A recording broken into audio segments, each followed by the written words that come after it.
Hello, everyone, and welcome to the webinar evaluating first half 2023 innovation trends and key events. I'm Mike Holman, SVP and Group Director here at Lux Research, and I'll be moderating today's session for our presenters, who are Anthony Schiavo, our Senior Director and Principal Analyst, and Victoria Vanderhaas, who is a Senior Anthropologist and Client Delivery and Advisory Lead here at Lux. So they'll be presenting for the next 25, 30 minutes or so, and during that time, you can type in any questions you have in the box on your screen. We'll have time to take some questions at the end and get to as many of them as we can. But if your question doesn't get answered or you think of another good one afterwards, you can always email us at questions@luxresearchinc.com, and we will get back to you. With that, I'll turn things over to Anthony and Victoria and get into the discussion.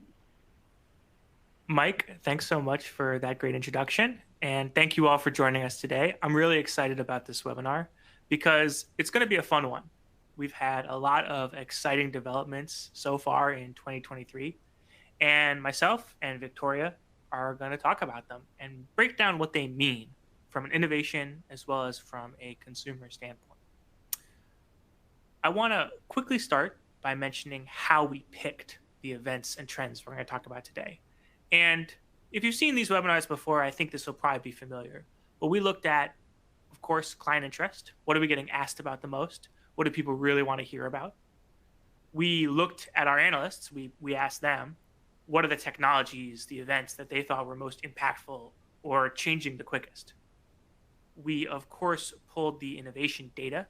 That's everything from patents, papers, investments, all sorts of data on different technologies to evaluate their momentum. And that goes into our decision-making around the trends. And we also asked our consumer insights team, of which Victoria is a representative, what their perspective was and what they were seeing in the data. And I think that's probably the thing I'm most excited about in this webinar is we do have Victoria here. And you may have seen her title. She's an anthropologist. So Victoria, I'm going to ask you, what is anthropology? And how is Lux using it? Great question. So for those that are less familiar, at Lux, we have a team of cultural anthropologists. And we study culture, societies, and most of all, we study language. Now, I know we've all heard of culture before. You can think of your own cultural background, foreign places you visited, maybe even a subculture you used to belong to when you were a teenager. Now, what makes a culture a culture? A culture is something that is made up of shared meanings, beliefs, customs, knowledge, assumption, and shared language. And these are, of course, created to our own internal belief system and value systems, as well as a combination of shared experiences. Now, what we do here is we use technology, we use machine learning and big data to study the implicit meaning behind any concepts, ideas, trends, and issues in culture, whether it's a culture around weight loss, beauty products, or sustainability. And the reason that we look at consumer culture from an anthropological perspective and why it matters is because about 70% that we human beings associate with ideas and things in culture are usually implied and not expressed. So that means if you do any kind of straight analytics, so you see how often a certain word or topic is mentioned, it gets you less than a third of the picture. So our approach is a little different. We focus on long form conversations that consumers are having online, where they have a level of anonymity.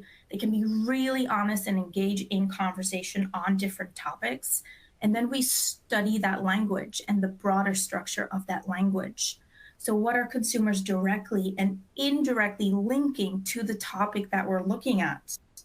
So take sustainability, for example. If we dive into this, we see very obvious things. People will talk about like recycling a bag, reducing plastic waste, it's better for the environment. But we also learn about the less obvious connections that they're making. They're talking about a circular economy. They're talking about workers' rights, ethical treatment of people, reducing carbon footprint, changing agricultural practices.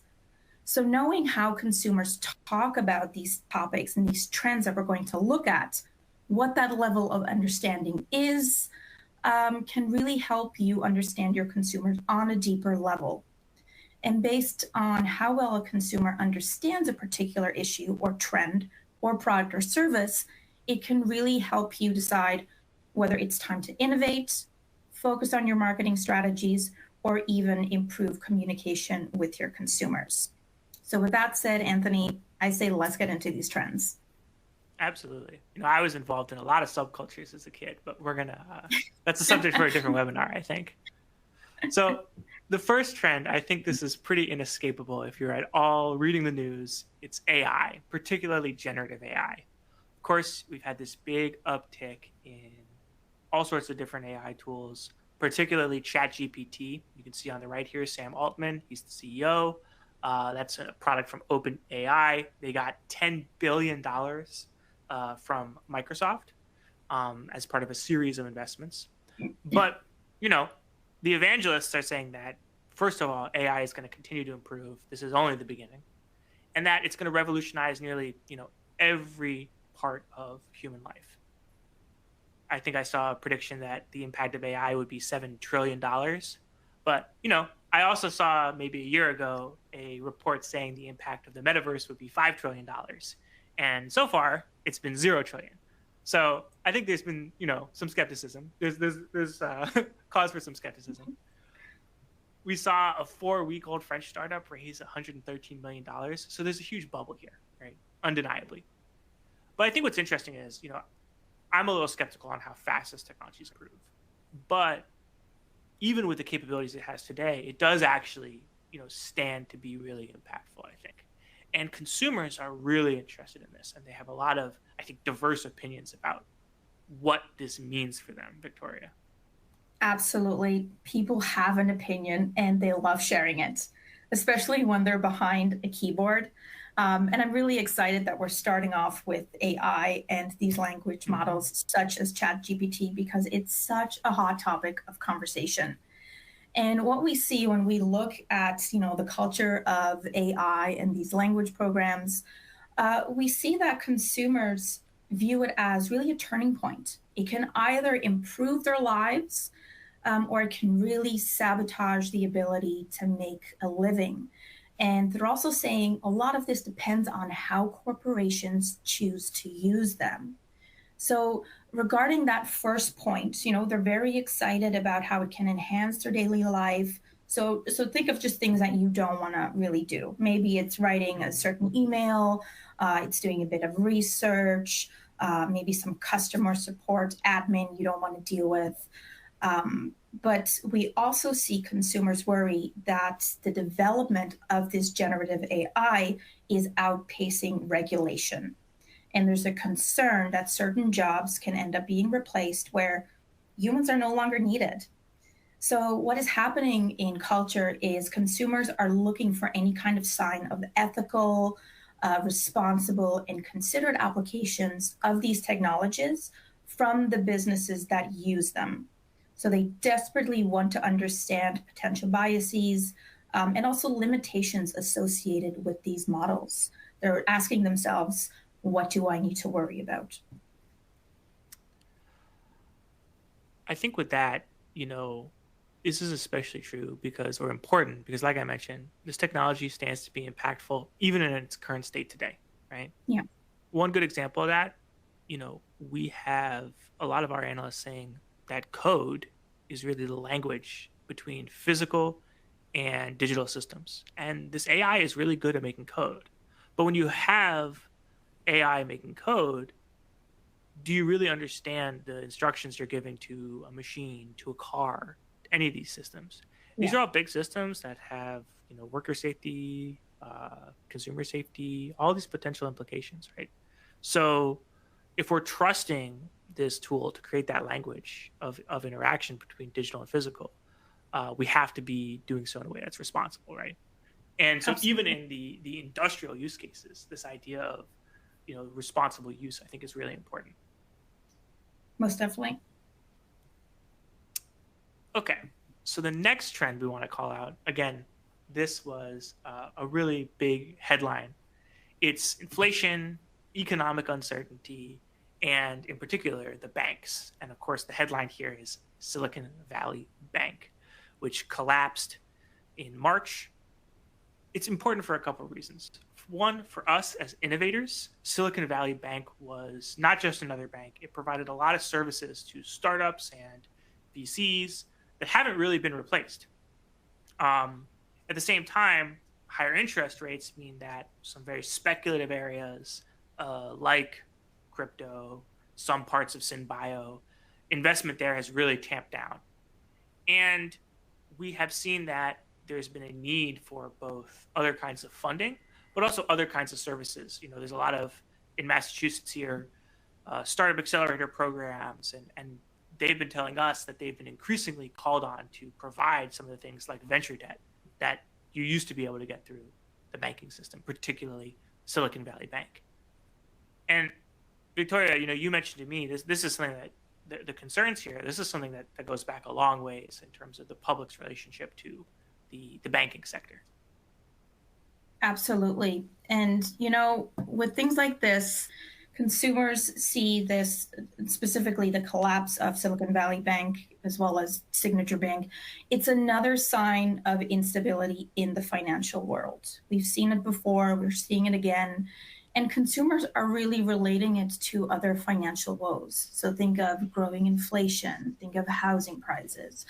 And what they're saying is this is impacting, as usual, the regular people while irresponsible corporations are bailed out.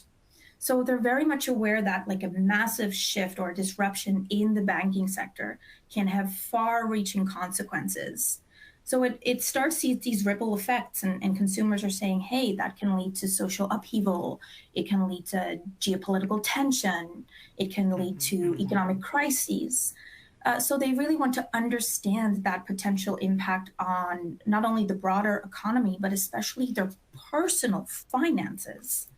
Yeah. And because of that, we see that they're desperate for a solution. So they're having all these conversations online about, what that could be. And one increasingly interest we see among them is a decentralized banking system that offers more control and transparency. They're talking about, blockchain technology for that peer-to-peer transaction without the need of intermediaries like your traditional bank. And it's all where people are saying, I want ownership over my financial transactions. That gives me empowerment and it makes me feel more comfortable. Yeah, I think it's so interesting because, while we see the near-term impact here is to really heighten the impact of government funding, especially in places like clean tech, that's really coming from that centralized source. And also the near-term impact has been to really hurt like the crypto ecosystem. The sort of fundamental philosophical or cultural desire to, either not be engaged with these systems or to have insurance from these systems is actually not only as strong as it's ever been, it's continuing to be reinforced by these types of activities. So a long-term outlook for these types of other funding sources or alternative systems is not necessarily down. This could be another reason why people are attracted to something like cryptocurrency. Oh, absolutely. And we also see, an interest in digital currencies like the digital yuan, that's caught the attention of consumers. They were wondering, can that be a way to reduce fraud, for example? And I'm glad you brought up the government because there is a lot of consumer concern there. This fear that the government isn't really going to put in the work, investors aren't going to be protected, or they're not going to give high enough fines. So are we just waiting for, the next crisis to happen and after that and after that? Yeah. And keeping on the trend of finance, woke capital, this idea of, whether it's depending on, it basically has a bajillion different definitions depending on who you ask, but ESG, environment, sustainability, governance, the idea of investing for reasons that of course include the financial returns, but are not limited to the financial returns. You're also looking at a company's environmental impact, how they're governed, their social impact. there's been this growing split between people who are trying to be ESG investors and this anti-ESG movement. We see this most strongly in the United States, or maybe most vocally in the United States, but there's a lot of anti-ESG sentiment globally, whether that's, farmers in the Netherlands pushing back on, sustainability changes to fertilizer, or anytime you do a gas tax in France, things happen. But what's so interesting about this is that we kind of see, particularly for ESG finance as well as anti-ESG finance, both sides are kind of not that impactful, because the actual changes that are being made to label something ESG or anti-ESG are really quite small, and the differences in terms of financing terms are also really quite small. So if you read the news, I think you hear like the public is completely split or people are split. But Victoria, how does that stack up to your understanding of ESG and anti-ESG? Well, let me tell you, I'm so happy that woke capital came up, because woke, it's become a dirty word in the last while. It no longer means what it initially did, which was, be attentive to important facts and issues, particularly pertaining to racial justice. It's gone through a lot of painful growth spurts. Now, overall, we see that consumers are more supportive of ESG goals and what they call woke social policies than they are against them. They just don't want to be labeled as woke. Now we see that they view ESG goals as a commitment, to progressive social and environmental work, but they are saying that a lot of the times these ESG goals lack the transparency to really prove these commitments. They're saying, hey, I want to see actual tangible results, not just a goal, which at the end of the day can very much be an empty promise. And you're right in saying that it's very divided. You have another group on the other side of the conversation that really lambasts ESG goals, and they see it as a way to sneak very progressive and socialist and environmental ideas into a business mission. And they're doing that without telling customers. So what that means, at the end of the day, these people feel really tricked and deceived. And the backlash can be huge. Like, think of Bud Light, for example. I think we all have read and heard about that in the media. So understandably, this is really hard for businesses. On one hand, you have, progressives saying, I want more than just ESG. And on the other hand, we're seeing a particular lot of people who identify as being conservative don't want ESG. They want businesses to keep all those values out of business, let a product just be a product. And others are saying, no, we need to prioritize diversity, inclusion.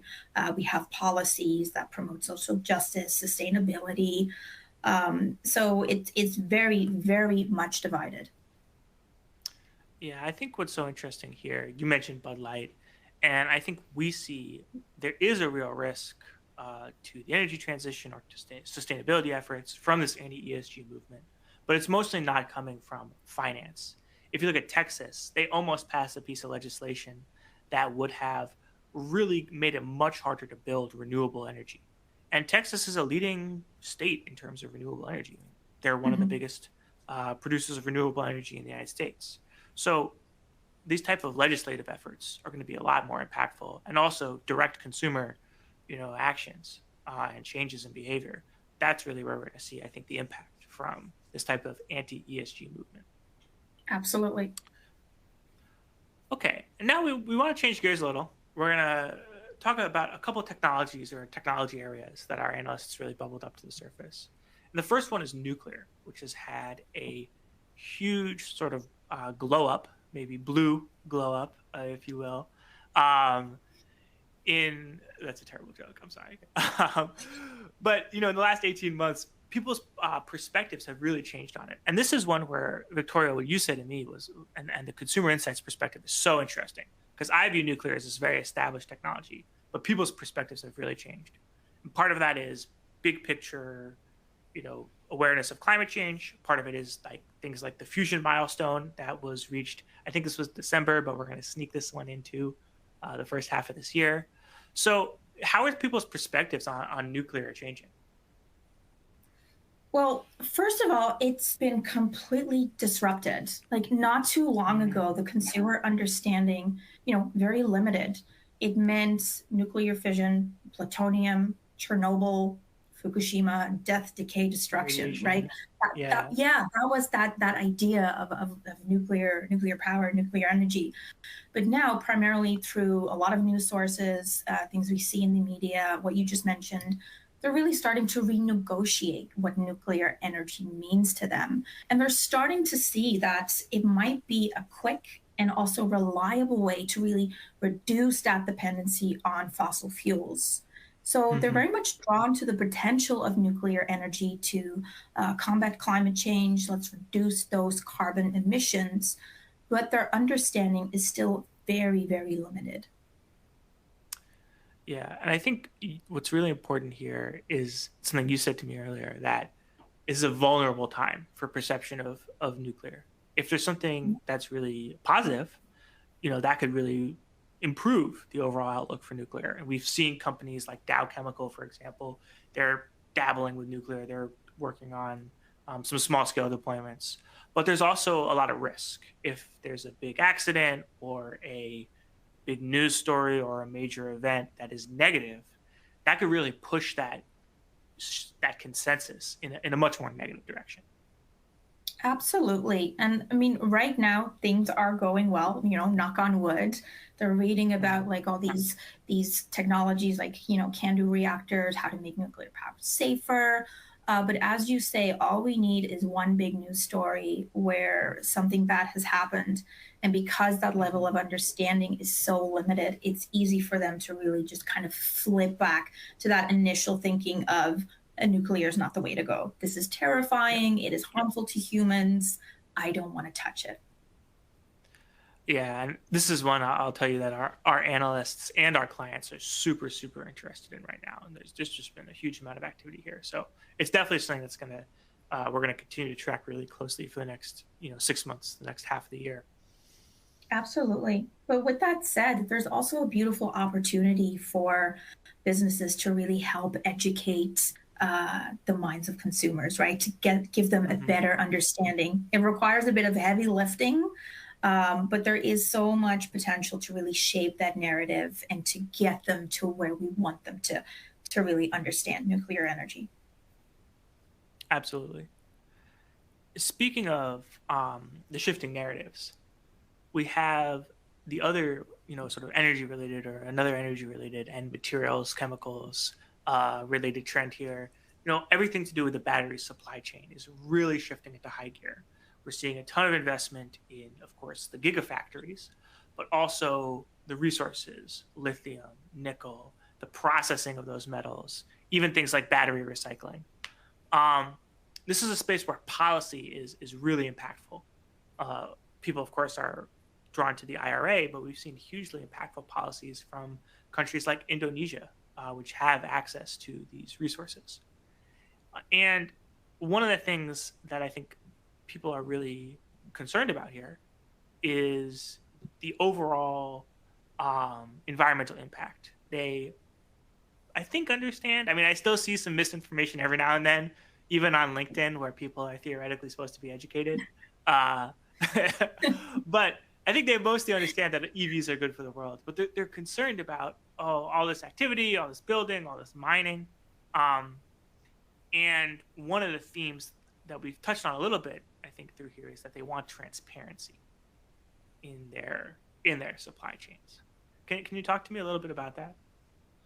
Yeah, absolutely. So when we look at what consumers have to say about this battery supply chain issue, we really see it as a three-prong issue. Hmm. First and foremost, they're concerned about environmental and ethical aspects, like you say, related to the mining. They're worried about unethical labor. So again, we see how broad that consumer understanding is of sustainability.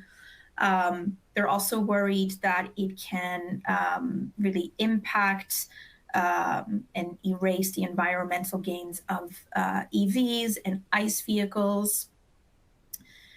And then finally, they're also very much worried that this unstable supply chain is going to lead to high prices, and it's going to affect the EVs. So it's going to be harder to reduce those CO2 emissions, because what's going to happen, an EV is going to be a toy for the people that can afford it rather than a solution for climate change.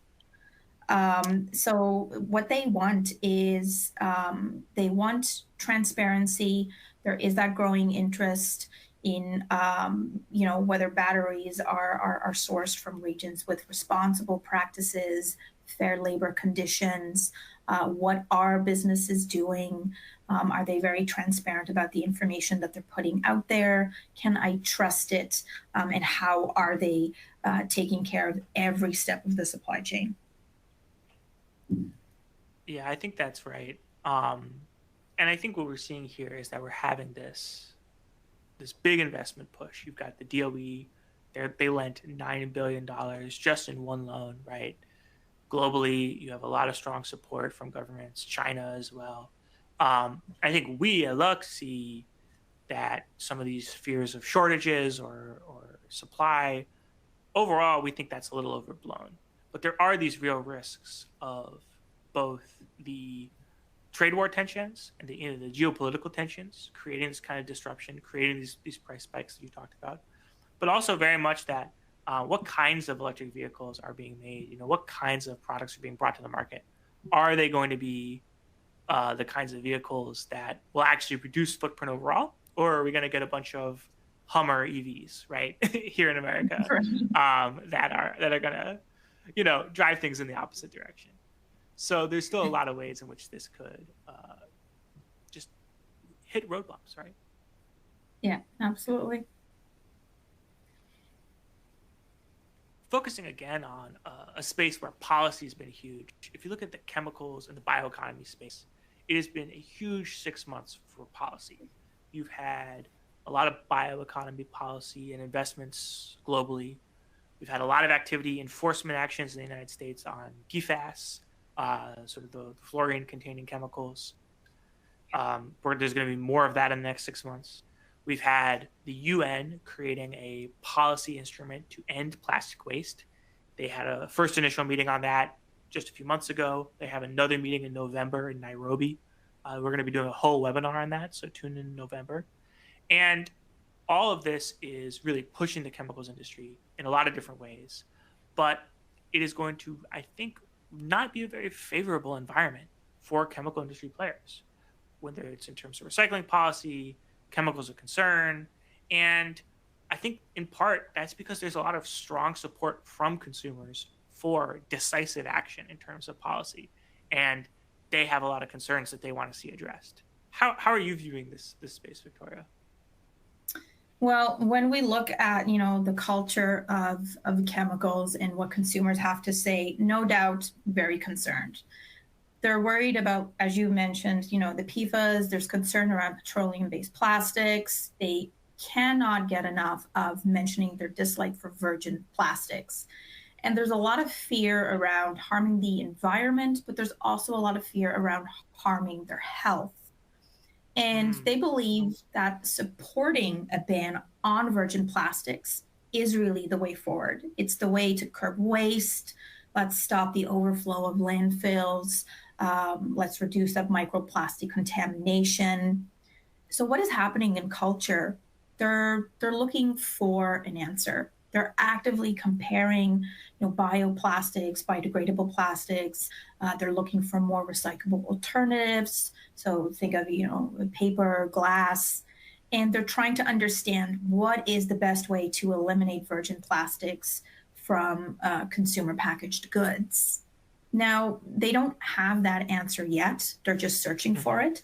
But there is real momentum behind regulation to eliminate virgin plastics. They want compostable materials. They want to combat those greenhouse gas emissions. And they also really want to reduce their own carbon footprint. Yeah, maybe this will be a controversial opinion for some of our chemical industry listeners, but I'm not convinced consumers are wrong here about the bans on primary Mhm. plastics. Certainly, I would say I'd support a number of targeted bans on primary plastics and plastic products, and that's increasingly something that is on the table, uh, for the chemicals industry. And Yeah. there will be, um, economic challenges and economic setbacks associated with that, not evenly distributed across the space, but chemical companies are going to have to try and meet their overall sustainability goals at the same time as they're going to be dealing with these issues and these regulatory measures that are going to make it harder just to operate the business at a baseline.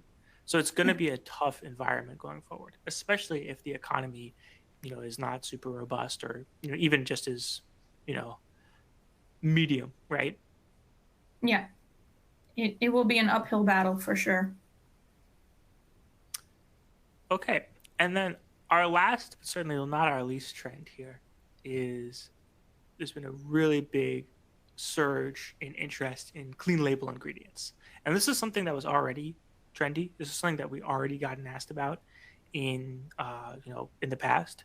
But in the last, in the first 6 months of the year, we saw a huge amount of interest from our clients and a lot of the innovation data pointing us in this direction, as well as our analysts telling us that this was just such an important space. I think what's interesting here is we're seeing a very expansive definition of what clean label really constitutes. There is interest in animal free. Now, that's clean label, right? There's potentially interest in PFAS and some of the more traditional, materials of concern, the very sort of classic clean label sort of definition.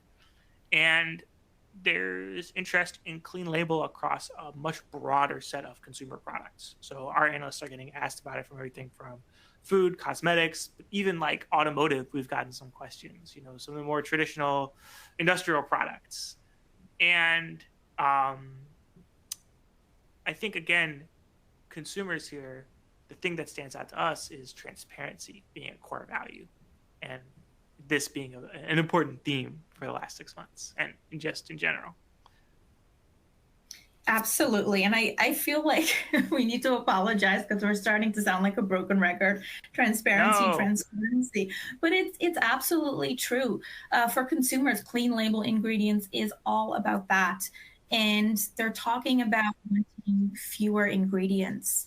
They're also talking about wanting more recognizable ingredients. So let's get rid of those, chemical names or formulas that are on a bottle where you will look at the product and you think, I have no idea how to pronounce this. So there's absolutely no way I know what it means.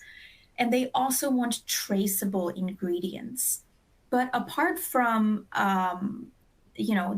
the formulas and wanting recognizable ingredients, they also see the packaging as part of being a clean ingredient. A clean product should have an eco-friendly and clean packaging. It's really important that it's safe, it's environmentally safe first and foremost. They're conscious about potential health risks. Think of plastic rubbing off of a product and leaching into it. And finally, they really value products that are sourced from what they refer to as high quality ingredients, and particularly those that are locally sourced. So I thought that was interesting. They're making this connection to locally sourced, means cleaner, it means shorter supply chain, and that equals more transparency, which is what they want. Yeah, and I think with the USDA in the United States giving the okay to lab grown meat, it's really interesting because now is sort of this time to lock in partnerships, lock in supply chains around this space. But a lot of these new technologies, you still have to convince consumers that these are clean label, right? There is an expansive definition, as you kind of talked about, and it's not just the ingredients; it's where they're produced and how they're packaged. And so there is still a big challenge, but also a big opportunity to shape that understanding of what clean label really is for the consumer, and make sure it includes lab grown meat if that's your product, or any of these other things. Absolutely. Okay, so with this, I want to maybe step back a little bit. We've talked about these trends, everything from nuclear to meat. And we've talked a lot about the idea of maturity, consumer maturity in terms of their understanding of a topic overall. This is our maturity curve. And it's a figure that we use to sort of express this idea of maturity. Victoria, can you walk me through this a little bit and just tell us what's going on here? And then we can put these trends on this maturity curve. Absolutely. So when you're looking at this, it is not your, traditional technology adoption life cycle curve. We just use its shape to really illustrate how we measure and track emergence of a new idea or a trend or an issue in culture. And like you say, we measure the maturity of an idea in culture. So we know when could be the right time to invest in it in the context of one's business. Now, in other words, when we talk about measuring maturity, we look at how well something is understood or misunderstood in culture. So that curve tells us how much agreement or consensus there is among a population about the meanings behind a topic or trend under examination. Now, from an anthropological perspective, a topic is considered mature if it is consistently understood to mean the same set of things in culture. So when language that is used by consumers is becoming more and more consistent, that's when we say a topic is well understood. Now, to give you a really quick example, so we understand exactly what we're looking at when it comes to these phases, we'll just start backwards, beginning at the fourth and final stage, established ideas. So if I were to say to everyone that's here at this webinar, I want you to think of a hamburger. Now, that's a topic where we have a very clear set of meanings in mind, right? We know exactly what it is, where to get it, how to make it, what it looks like, how it fits into our life. It's a nice treat. Maybe it's something to keep your kids quiet, for example. Now, the next stage is mainstream acceptance, which is also what we call our zone of innovation. And this is typically where we could see things slide back if I were to say to everyone, hey, let's picture a gourmet hamburger. Now, we all have, that robust base of understanding, but we're not all agreeing as to what a gourmet hamburger is. For one person, it's like, oh, it's blue cheese instead of cheddar. For another person, it's a brioche bun. So there is a lot of room for, novel solutions. Now, if I said, okay, what about a sustainable gourmet hamburger? We could see that level of agreement slide all the way back into that second early consensus stage. And this is where ideas really start to take better shape. Because what is a sustainable hamburger, gourmet hamburger? Yeah. For one person, it's all plant-based. For another one, it's meat from like your local farm. So we see all these various meanings that start to solidify and emerge, and that topic is starting to take shape. And it could give us a clearer sense of where it could be headed in the future. Now, that first one, the new idea stage, is where everything is just completely brand new. And the connections that people associate to a topic or a trend are so incredibly diverse. Definitely not the time to innovate.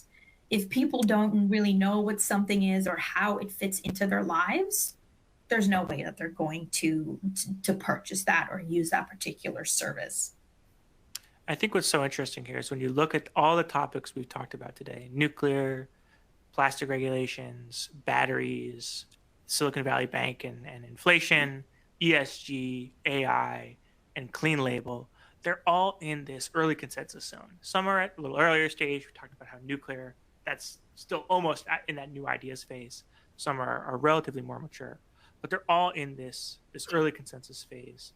And what's interesting is they're all really poised to move into that zone of innovation over the next 6 to 18 months. So we expect to see a lot of products and a lot of big, I would just say narratives solidify over the next 6 to 18 months in these spaces, which means it's a good time for, your recycled plastic product. It's a good time for your clean label product. It's a good time to really make your play in terms of sustainability around something like the battery supply chain. And all of these trends are in that sort of that early stage to moving into mainstream acceptance zone. Yeah. And some are more open to a disruption, like nuclear, for example. It's right at the very start of early consensus, and we mentioned this when we talked about that trend. All we need is this big event that can kind of get consumers to completely flip that level of understanding. So that's something that is definitely still maybe a bit more shaky, perhaps. But that level, as they start to learn more and more, that is going to grow and grow and grow. Where things like clean label, AI, ESG, like they are well on their way to really get into that mainstream acceptance. And we see consumers use similar language to talk about these things because that level of agreement has reached this critical mass. All right. So with that, I think we just want to leave you with a few closing thoughts. One, I think we really saw policy driving innovation at every level, even in AI, even in some of these more technical spaces. It's really driving that overall trend. Two, public perspective is still forming on a lot of these things, so things are shifting quickly, but they're moving into that zone in the next 6 to 18 months. They're really going to solidify over the next 6 to 18 months. And despite the uncertainty, it's a good time to innovate. And what I would encourage you all to keep in mind is that consumers, they want transparency. There's a real need and a real demand for that across all of these spaces. So as you innovate, as you bring these new products and technologies to market, be sure to keep that in mind. So with that, I just want to thank you all for joining the webinar. Victoria, I want to thank you for joining us. I think we have time for maybe just one or two questions. I know we're running up against our time here. So, Mike, what do you have for us? Yeah, absolutely. Thanks for the presentation and diving into all this. But yeah, maybe just a couple of quick questions. We do have a number coming in here. And I think one of the bigger ones that probably touches on a lot of these areas is related to policy, right? You referred to, things like the IRA, the potential for a ban on virgin plastic. But what can we learn about the sort of anthropology and maturity curves? What can that teach us about the sort of the future direction of these kind of public policies? That is a fantastic question, and it's an important. So thank you to whoever asked that. And it's an important one because, these big news items such as the IRA play into those cultural issues.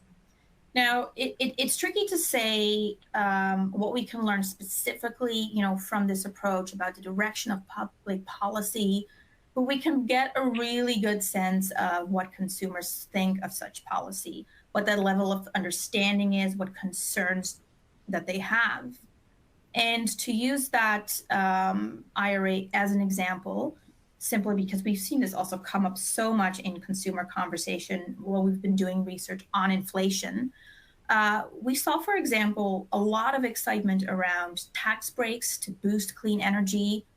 People are talking about climate legislation in the United States, decarbonization efforts. We also saw a lot of dismay among the environmentally minded consumers about how partisan climate change remains. But we saw them discussing all kinds of energy programs that the IRA promotes, and they're thinking really about themselves. So like the incentives to buy electric appliances, those clean emission vehicles, putting like solar tops on your roof as well. So what happens with such policies is we see the consumer really start to educate themselves on very important topics that directly or indirectly impact their lives. Now, what do they educate themselves with correct information? That's another question. But, when it comes to like other policies, like for instance, with the IRA, we did see consumers start talking about, what was it? It was the invocation of the Defense Production Act about, boosting production of energy efficient technologies. So these policies do have a really big effect on consumers, their understanding of the trajectory of sustainable innovation. Yeah, and I would say if you'd looked at consumer perception of plastic issues, that would have been a much better guide for the current policy state than what the chemical industry thought a couple of years ago. That's for sure. Yeah. Yeah. Yeah. We've got time for maybe one more just quick response on this. So you guys did a great job of laying out a lot of the key things that happened in the first half of 2023. Anything big you're expecting for the rest of the year? I'm expecting a really big show from the UN on plastic pollution and a really bold policy document. I am also expecting a something big on nuclear. I think nuclear is the real deal. I'm expecting to see some really big announcements, some big investments in that space. Victoria? Yeah, and with that, I'm so excited to just see how that level of understanding among consumers when it comes to nuclear energy keeps evolving. So Yeah, that'll be really revisiting fascinating. that in 6 months' time, I'm very curious as to what we will see. Very good. Yeah, that'll be fascinating to see as well. And maybe we'll have you guys on talking about it again. But that's all for the webinar for today. Thanks to everybody for joining. We will send out the slides and recording to all the attendees by email. When you leave the webinar, you'll get a prompt to fill in a survey. We really appreciate, we look very closely at that feedback and really try to take it into account. So very much appreciate it if you can take a moment to let us know your thoughts. And yeah, thanks again for joining. Check out our upcoming webinars and hope you have a great rest of the day. Thanks all. Thank you. Thank you.